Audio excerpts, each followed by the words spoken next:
The Duroc litters in this sale are all sired by 395, so I'll preface this by saying that you know, they're all going to be 395s. 395 is a statement day, last drop. He's actually a statement day on 305's grandmother, 31811 that Max would have shown in Phoenix several years ago. She was the most extreme of those 5 last drop sows that we kept.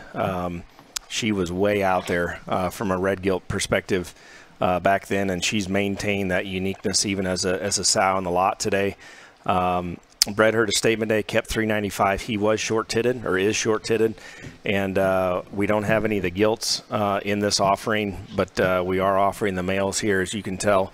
The mother of the 348s in particular we bought as a bred gilt from Doug Stewart, and I don't recall her exact pedigree as I talk about these pigs, but I know that she was a little bit of an outcross.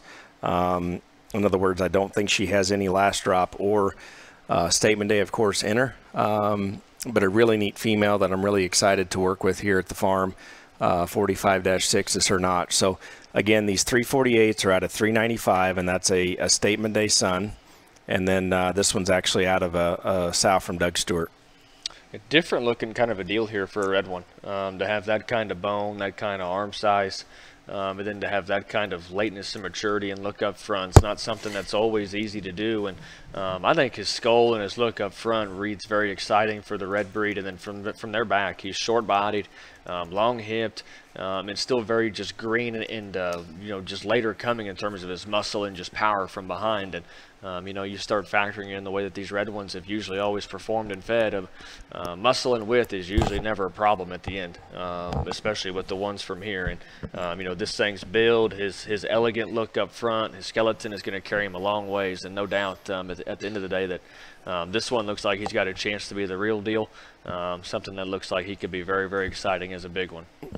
I do want to point out that 395, of all the statement days that we've kept, he is very unique in his extra elevation, his shortness of body, heaviness of structure. He's got a really, really neat look ahead of his blade, just like his mother. Again, I mentioned he's short-titted, and I think it has a lot to do with his very shortness of body. But neat pig, very neat and unique for a statement day, and one that we gave a chance here on these early litters.